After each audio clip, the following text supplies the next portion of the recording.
এবার বাঁকুড়ার ওন্দা গার্লস স্কুলের পরীক্ষাই বন্ধ। বন্ধ মানে পরীক্ষা বন্ধ করে দিতে হলো। স্কুলে জল ঢুকে গেছে, পরীক্ষা দেবে কি করে ছাত্রীরা? তো পাম্পে সেই অবস্থা কেন প্রিয়ব্রত?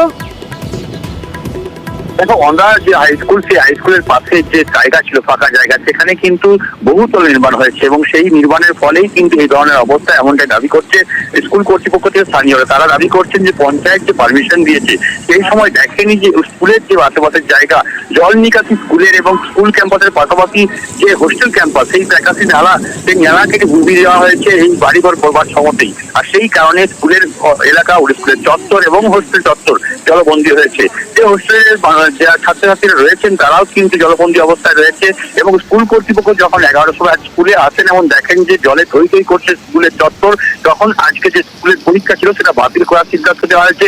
আগামী দিনে কি হবে, আগামী যদি এই নিম্নচাপের প্রভাবে বৃষ্টি বাড়ে, সেক্ষেত্রে স্কুলের আরো পরীক্ষা বাতিল করতে হতে পারে, এমনটা দাবি করছে স্কুল কর্তৃপক্ষ। কিন্তু এ বিষয়ে পঞ্চায়েত থেকে ভিডিও সকলকে জানানো হয়েছে, পাম্প লাগিয়ে এই মুহূর্তে জল নিকাশি করার ব্যবস্থা করা হচ্ছে। কিন্তু চুলের এই যে অবস্থা, এই যে অচল অবস্থা চলছে, জল বৃষ্টি হলেই স্কুলের ভিতরে জল ঢুকে যাচ্ছে, এই অবস্থায় কিন্তু দায়ী করেছেন স্থানীয় পঞ্চায়েত এবং বিডিও যে দপ্তর, যেখানে মানুষকে বাড়িঘর করার জন্য পারমিশন দিয়ে দেওয়া হয়েছে এবং স্কুলের কথা না চিন্তা করেই এমনটাকে দায়ী করছে স্কুল কর্তৃপক্ষ।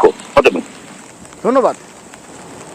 স্কুলের সামনে দুধারে রোড সাইডে যে দোকানদাররা এবং বাসিন্দারা তাদের নিজেরা জায়গা কিনে ঘর করে মাটি ভিটিয়ে নিজেদের স্বার্থ বজায় করেছে, স্কুলের কথা কেউ ভাবেনি। আর স্কুল শিক্ষা প্রতিষ্ঠান, তার জন্য কেউ চিন্তা ভাবনা করেনি। প্রশাসন কি করছে? লোকাল প্রশাসনকে এই বিষয়ে জানানো হয়েছে, বিডিও সাহেব থেকে আরম্ভ করে পুলিশ থেকে সমস্ত রাজনৈতিক দলের নেতাদেরও জানানো হয়েছে। তারপরেও এই অবস্থায় চলতে থাকলে ছাত্রছাত্রী দিয়ে তাদের অভিভাবক দিয়ে ডেকে তাদেরকে ছেড়ে দিতে হবে। দীর্ঘদিন ধরে এইভাবে হয়ে আছে। এই ড্রেনেজ সিস্টেমটা এই সোসাইটিতে কোনো জায়গায় নেই। বিভিন্নভাবে আমরা চেষ্টা করছি যে এটাকে কিভাবে জলটাকে পাস করা যায়, কিন্তু কোনো পরিস্থিতি আমরা সেটাকে পাচ্ছি না। প্রতি বছরই আমরা এই সমস্যার সম্মুখীন হচ্ছি। আমি আবেদন প্রতিটা কর্তৃপক্ষ দপ্তরে করেছি, তারাও যথেষ্ট সচেতন রয়েছেন, তারা যোগাযোগ রাখছেন। এই পরিস্থিতিতে এখন কি করা যায়, সামনের দিকে আমরা চিন্তায় আছি এবং আমরা চিন্তা করছি যে এটা পরিস্থিতিটা তাড়াতাড়ি ঊর্ধ্বতন কর্তৃপক্ষ এটা এফেক্টিভ মেজার নেবেন।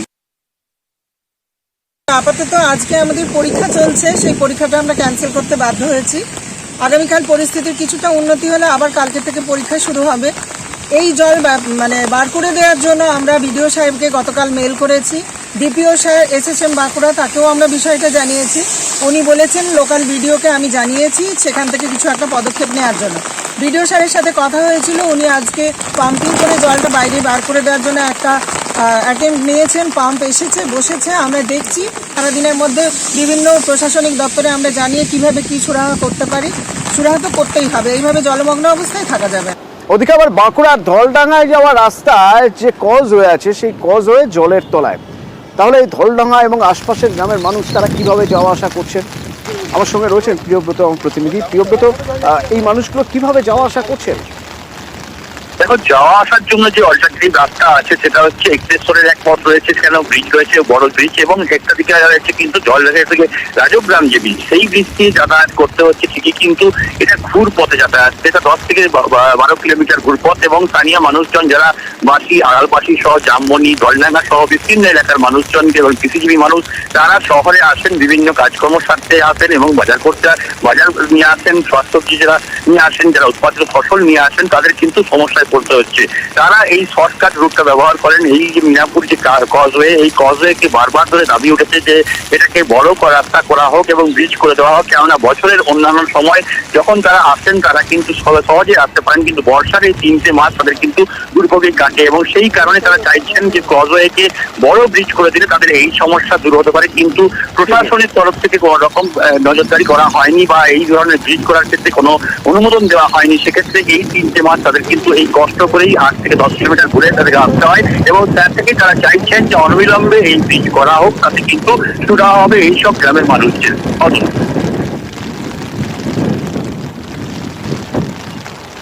এইদিকে রাস্তায় যাওয়া পারাপার করা যাবে না, ঘুরে ঘুরে যেতে হবে, অনেকটা ঘুরতে হয়। এটা যদি ঠিকঠাক থাকতো বা অনেকটা উঁচু করে থাকতে হলে আমাদের সুবিধা হতো যাতায়াত করতে। প্রতিবারই একটু হ্যাঁ, প্রত্যেকবারেই হয়ে যায় এটা। অবস্থা তো ভয়াবহ অবস্থা, হ্যাঁ ভয়াবহ অবস্থা, যে পেরানো যাচ্ছে না। ব্রিজে করে জল উঠে গেছে, কিন্তু ব্রিজটা যদি আর একটু উঁচু করে করতো তাহলে মানুষের সুবিধা হতো আর কি। মানুষের এদিকে তো মোটর সাইকেল নিয়ে বেশিরভাগ মোটর সাইকেল গাড়ি সব পেরায় আর কি। আজকে তো কেউ পেরাতে পারবে না, মানুষও পেরাতে পারবে না।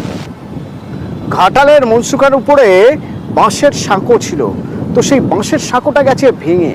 এবার ভাবুন এই ঝুমি নদীর উপরে যাওয়া আসা কিভাবে করবেন মানুষ। ওই দেখুন কিভাবে যাওয়া আসা করছেন।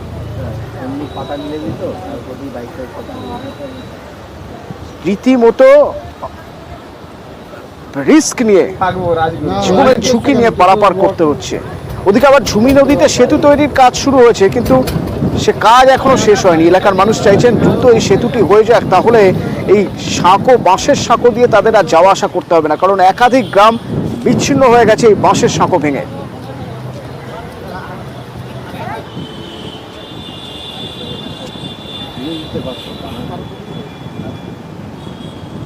ওদিকে আবার পশ্চিম মেদিনীপুরেরই ডেবরায়, সেখানে কাঁসাই নদীর দুপাশের যোগাযোগ পুরো বিচ্ছিন্ন হয়ে গেছে।